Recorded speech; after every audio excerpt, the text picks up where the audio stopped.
What's up, YouTube? Timmy's here. Now, here is my opening slash streaming segment where I talk about the films and series coming out this week, whether they be dear, streaming, etc.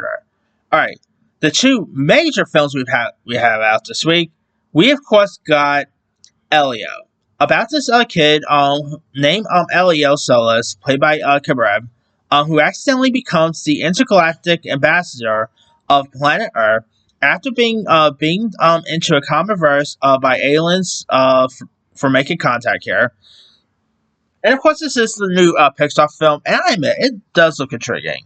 I like the some of the feelings involved, interesting characters. You got a character voiced by Brad Garrett. You can definitely tell that's Brad Garrett. Come on. So I'm definitely looking forward to see this. Hopefully, it is a good one and doesn't disappoint, but we'll see. All right. Also out, we got 28 years later, the follow up to 20 days later. 20 years after the Rage virus escaped Amalgam Research Laboratory, survivors have found their way to exist amidst the effective. One group lives on a small island connected to the mainland by a single day. And now, of course, you do got like Jodie Comer, Ray Fiennes is also in this. I'm definitely looking forward to see this. I mean, the first 20 days later is really intriguing, so I was not too big with the sequel, to be honest. Hopefully, maybe this would be better. Who knows? It does look intriguing to check out, though. Hopefully, that's a good one. All right. Now, on streaming this week, Netflix, we got K-pop Demon Hunters come to Netflix, which this does look intriguing, too.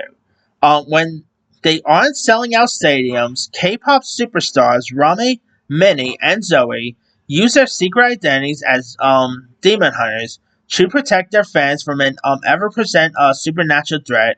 Together, they must find their biggest enemy yet, the rival boy band of Demons in Disguise.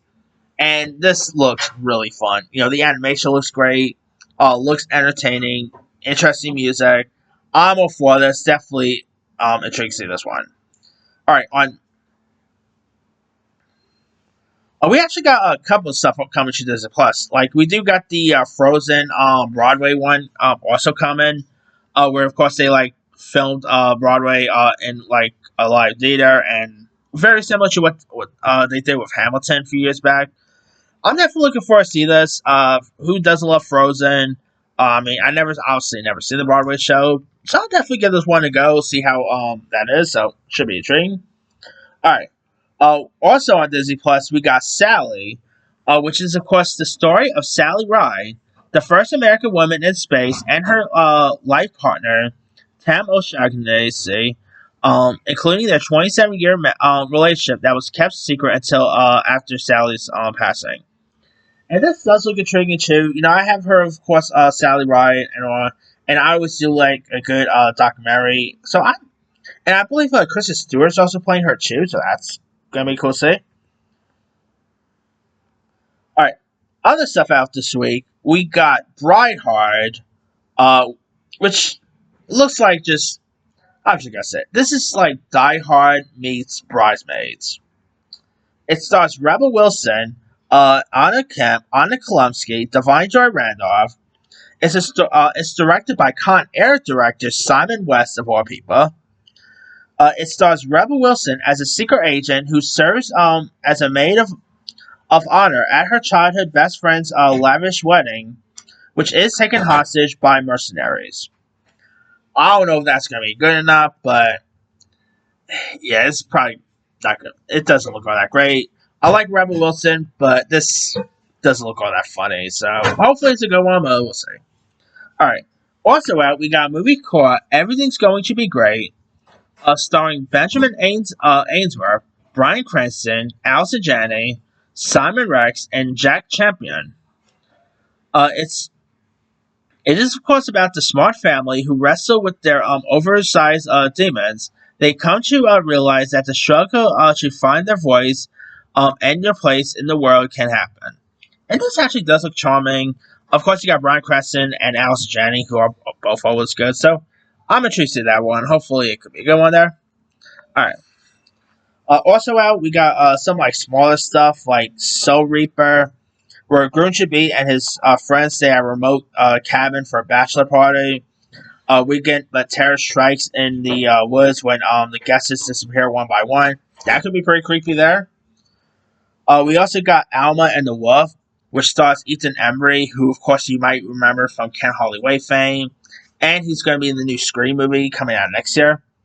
Paranoia spreads to Spiral Creek after a violent animal attacks and the mysterious disappearance of a deputy's son. That could be pretty creepy. Check out. We got a movie called Inside, which stars Cosmo Jarvis from Shogun fame and Oscar-nominated actor Guy Pearce. Um, in it, Mel Bright, played by Ben Miller, um, who, after being transferred from juvenile to adult prison, is taken under his wing by both Mark Shepard, played by Jarvis, Australia's most despised criminal, and Warren Murphy, played by Pierce, a soon-to-be paroled inmate. A parental triangle grows between them, and of course, we see that even the worst of men have a little bit of good insight to be they're doing. That could be interesting to check out. We got a movie called Guardian of Eden.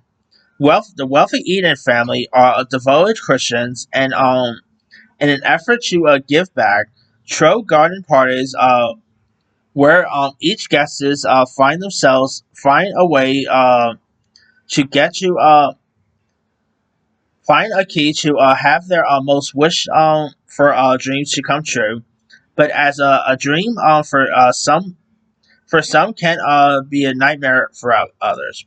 Interesting. All right. Other stuff that we have out this week, we got The Harvest, which about Project Son Tai, who returns to Southern California, facing depths and hidden truths. He watches his father, named Cher, battle kidney failure, and he must choose to reconnect with his estranged family to embrace a life free from tradition. That could be interesting. We also got Eye for an Eye, which is the new horror film where, grieving the death of her parents, Anna relocates from New York to a small Florida town to live with her grandmother she's never met.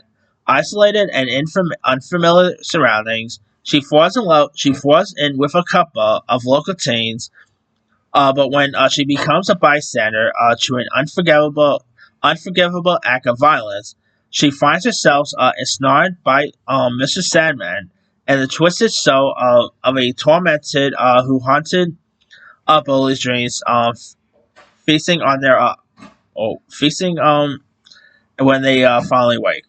Okay, that's gonna be pretty creepy there.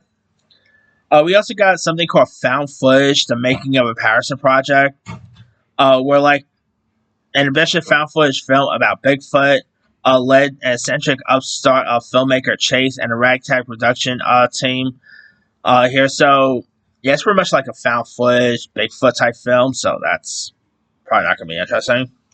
We got a movie called Don't Tell Larry, which stars Patty Guggenheim, who you might know as Madison from She-Hulk. Who she is awesome. Now it's where Susan tells a seemingly harmless lie to pretty much secure a promotion.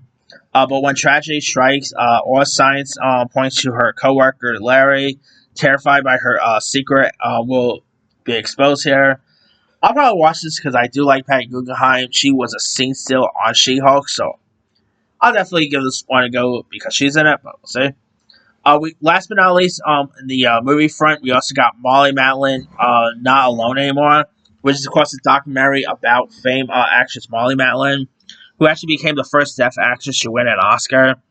And, of course, you might remember her from, most recent Coda, of course, Switch at Birth. I've always liked Molly Matlin, so I'll probably give this one a go. It does look like an interesting doc. Now, on the TV front, we got Hell Motel coming to Shudder. This looks pretty fun. The series follows a group of true crime enthusiasts who are invited to a newly reinvented motel, the site of a 30-year-old satanic mass murder, where they become stranded and targeted by a murder. Now it also stars former Will and Grace star Eric McCormack, so that's pretty cool to see. Does look pretty fun. The kills looks really cool. I'm all for this. Definitely could be interesting to check out.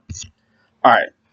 Now we also got America's Sweetheart, Dallas Cowboys Cheerleaders Season 2, which comes to Netflix, which I don't really care much about. We got The Buccaneers Season 2 coming to Apple, which I've never really seen the first 2 seasons, so I can't really comment on that. Or the first season, I should say. Speaking of Everybody Loves Raymond, by the way. We got Somebody Feed Phil, which is the reality show that stars Everybody Loves Raymond creator Phil Rosenthal. Never seen an episode for this, but it's last 8 seasons. Good on it.